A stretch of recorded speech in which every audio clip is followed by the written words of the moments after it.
चलिए sir, last question capital budgeting. Question क्या है? A Limited is considering purchasing the machine. There are two possible machines which will produce additional output. Details of these machines are as follow. कोई company है जो दो machine में से कौन सा मशीन खरीदे, उसमें उनको कंफ्यूजन है। मशीन ए, मशीन बी। मशीन ए का जो कॉस्ट है वो है 60, इसका भी कॉस्ट है 60, यानी कैश आउटफ्लो दोनों में सेम है, तो यहाँ तो कंफ्यूजन नहीं है। सेल्स, मशीन ए को लेने से सेल्स होगा 1 लाख रुपए का, इसका सेल्स होगा 80,000 का, यहाँ सेल्स कम है। कॉस्ट ऑफ प्रोडक्शन, तुम बेचोगे, लेकिन बेचोगे का बना के बेचोगे ना, तो बनाने के लिए मटेरियल चाहिए होगा 8,000 का, यहाँ पे 10,000 का। यहाँ पे लेबर चाहिए होगा 10,000 का, यहाँ पे 6,000 का। फैक्ट्री ओवरहेड्स यहाँ पे लगेंगे 12,000, यहाँ पे लगेंगे 10,000 के। एडमिनिस्ट्रेटिव कॉस्ट यहाँ पे लगेगा 4,000 का, यहाँ पे लगेगा 2,000 का। फिर एक मिनट, फिर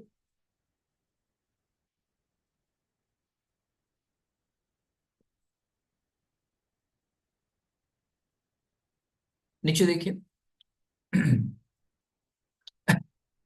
labour, material, labour, factory overheads हो गए, ये भी हो गया। अच्छा, फैक्ट्री ओवरहेड्स यहाँ कितने लगेंगे? 12,000, यहाँ पे 10,000, यहाँ पे एडमिनिस्ट्रेटिव कॉस्ट कितना लगेगा? 4,000 एंड 2,000। सेलिंग कॉस्ट बेटे यहाँ पे लगेगा 2,000, यहाँ पे कितना लगेगा? 2,000। And expected life of the machine, machine यहाँ पे 2 साल चलेगा, फिर स्क्रैप में बेच देना पड़ेगा। एंड यहाँ पे कितना? 3 साल चलेगा, फिर स्क्रैप में बेच देना पड़ेगा अगर कुछ मिलता है तो।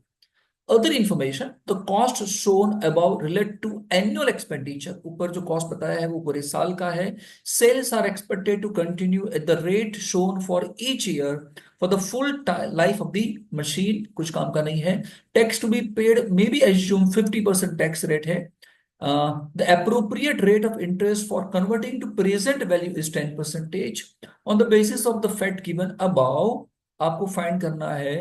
So the most profitable investment by using the following method: payback period method and net present value method।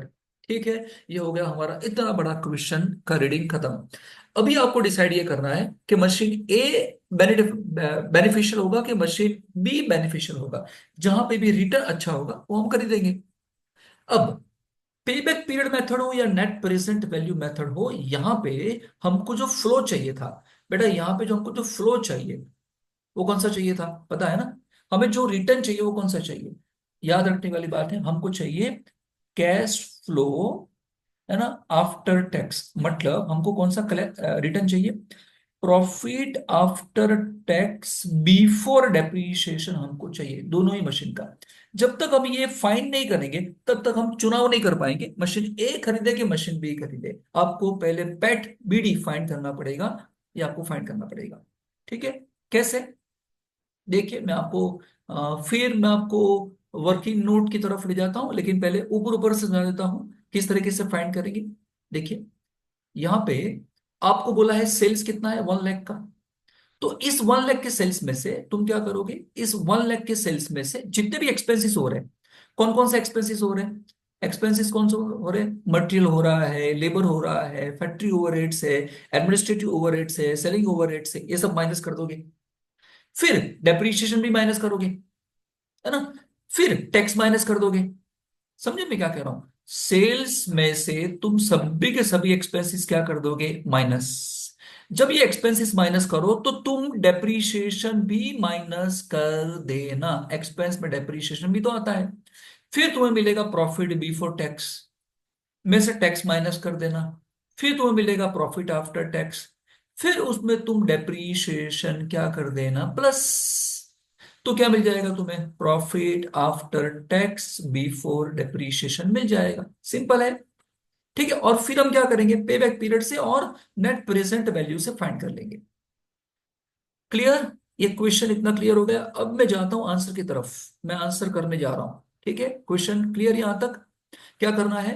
Sales में से एक्सपेंसेस माइनस कर देने हैं, प्रॉफिट बिफोर टैक्स आएगा, टैक्स माइनस कर देना, प्रॉफिट आफ्टर टैक्स आएगा, डेप्रीशिएशन ऐड बैक कर देना। क्या मिल जाएगा आपको? पैट बीडी मिल जाएगा। क्लियर ना? चलिए, अब मैं चलता हूं सर कैलकुलेशन की तरफ।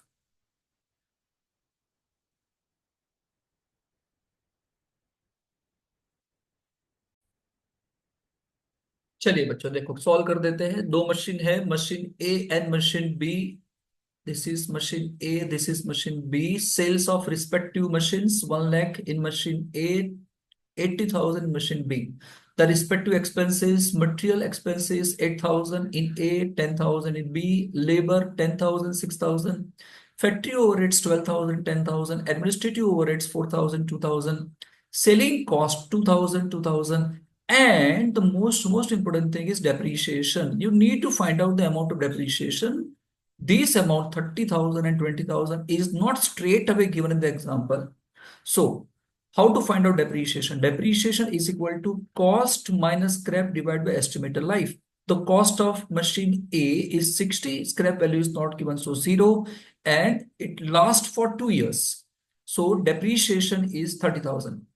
Depreciation is 30,000 in case of a machine A and 20,000 in case of a machine B. So this is how amount comes, 30 and 20. All these expenses are subtracted from sales revenue. You get profit before tax. Tax 50% given. So 34, 50%, how much? 17,000. So profit after tax 17,000 here and 15,000 here. What you're supposed to do? You need to find out profit after tax and before depreciation. So profit after tax, this is 17 and 15. You add back amount of depreciation. So depreciation is 30,000, 30,000 depreciation, 20,000 depreciation. You add back here. तो कितना हो जाएगा? 17 plus 30, 47,000 and 35,000. This is profit after tax before depreciation. That is what we were looking for. हमको ये चाहिए था 47 and 35, क्योंकि जब तक तुम ये फाइंड नहीं करोगे, until unless you find this, you are unable to find out payback period and net present value of each machine. सो ये आ गया 47 एंड 35, सिंपल था। सेल्स में से एक्सपेंसेस माइनस कर देना है, फिर टैक्स माइनस कर देना है और डेप्री को एड बैक कर देना है। चलिए अब मशीन ए का कैलकुलेशन अलग दिखाते हैं एंड मशीन बी का कैलकुलेशन अलग दिखाया। In case of machine A, year 1 and 2, cash flow after tax, we just find out how much, 47, तो 47 47 will remain same, 47 47। We find out cumulative flow, cumulative flow तो first year 47 and second year 47 plus 47, तो पहले साल का 47 plus ये 47 है ना, add together कितना हो जाएगा, 94,000। सो ये जो पहले दो कॉलम है, the first two column is made for payback period method. तो ये कॉलम और ये कॉलम हमने पेबैक पीरियड के लिए बनाया है। बताओ पेबैक पीरियड का मतलब क्या? आपने जो इन्वेस्टमेंट किया है 60,000 का मशीन ए में, वो कितने साल में, कितने पीरियड में वापस आ जाएगा? तो पहले साल आपने रिकवर कर लिया 47, आपने 60 इन्वेस्ट किया था तो 47 तो आपने कमा लिया। एंड सेकंड ईयर का मैं प्लस करूं, है ना, तो हो जाता है 94। बट मुझे तो जानना है कि 60,000 कितने वक्त में वापस आएगा, है ना। तो ये तो पक्का हो गया कि एक साल तो कम से कम लगेगा, क्योंकि एक साल में आप 47 कमा रहे थे और दूसरे साल का प्लस करो तो 94 हो रहा है। बट मुझे जानना है 60,000। तो मैं क्या बोलूंगा, दूसरे साल में 47,000 कमाने के लिए मुझे 12 महीने लग जाते हैं, है ना। बट 13,000 कमाने के लिए कितना टाइम लगेगा? सर ये 13,000 कहां से आया? अरे बाबा मैं 47 तो कमा चुका हूं कि नहीं, मुझे देखना है कि 60 कितने टाइम में आ जाएगा। तो 60 में से 47 तो कमा लिया, बचा कितना, 13। तो 13,000 कमाने के लिए कितना टाइम लगेगा? तो 3.32 मंथ्स लगेंगे।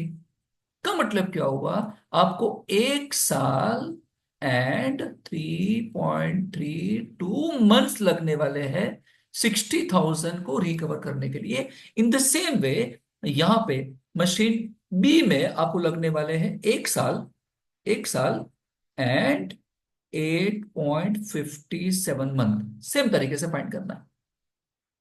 मशीन बी में भी इन्वेस्टमेंट 60 का ही था, तो पहले साल में 35 कमा लिए। सेकेंड ईयर में अगर मैं प्लस करूं तो 70 कमा लिए। तो 70 60 से बढ़ गया ना, मुझे जानना है कि 60,000 में कितना टाइम लगेगा। तो एक साल तो कम से कम लगने वाला है, एक साल तो लगेगा ही लगेगा, है ना। और सेकंड ईयर में 35 कमा रहे हो, तो 35 कमाने के लिए 12 महीने लग रहे हैं, तो 25 कमाने के लिए कितना टाइम लगेगा? 25 कहां से आया? 60 में से आगे के 35 माइनस कर दिए जो कमा लिए थे वो, तो कितना आया, 8.57। तो पेबैक पीरियड देखा जाए तो पेबैक पीरियड में यहां टाइम लग रहा है 1 साल और 3.32 मंथ्स, और यहां लग रहा है 1 साल और 8.57 मंथ। तो पेबैक पीरियड के अंदर मशीन ए सुटेबल था, मशीन बी नहीं। चलो अब फाइंड करते हैं present value. Present value find करने के लिए आपके पास डिस्काउंटिंग होना चाहिए। क्वेश्चन में already given discounting is the rate of 10%। So cash flow after tax this column and this column multiplication. आपको डिस्काउंटिंग करना है 10%। आपको टेबल देख लेना है, टेबल फर्स्ट देखना है प्रेजेंट वैल्यू का। ये आ जाएगा 0.909 8.6, और मल्टीप्लीकेशन कर देना सेकंड कॉलम और फोर्थ कॉलम का, ये मिल जाएगा आपको, प्लस कर देना, ये मिल जाएगा। में से इसे हम क्या बोलेंगे, इसे बोलेंगे present value of cash inflow. में से क्या करोगे, present value of cash outflow minus कर दो, ये आपको मिल जाएगी नेट प्रेजेंट वैल्यू। सिंपल है, 21,545 इतना मिला। मशीन सेकंड में भी आपको 10% पे डिस्काउंटिंग करना है, और ये 3 साल तक चलेगा, तो 3 साल तक तुम्हें जाना है। मल्टीप्लिकेशन कर देना सेकंड कॉलम एंड इस वाले कॉलम का, टोटल कर देना कितना आएगा 87010, माइनस कितना कर देना 60,000, कितना आ जाएगा 27010। तो मशीन बी में प्रेजेंट वैल्यू ज्यादा आ रही है, मशीन ए में प्रेजेंट वैल्यू कम आ रही है। तो present value, net present value method से देखा जाए तो मशीन बी बाई करना चाहिए, ए नहीं बाई करना चाहिए। ठीक है, बाकी सब कुछ इसके अंदर इजी था, कुछ था ही नहीं, बस आपको ये थोड़ा वर्किंग दिखाने का है कि आपको ये जो स्टेटमेंट बनाना पड़ेगा, आपको स्टेटमेंट तैयार करना पड़ेगा जो दिखा रहा है क्या, कि profit after tax and before depreciation कैसे मिलेगा उसका स्टेटमेंट। ठीक है सर, यहाँ सब के सब एग्जाम्पल यहाँ क्या खत्म हो जाते हैं, तो डन।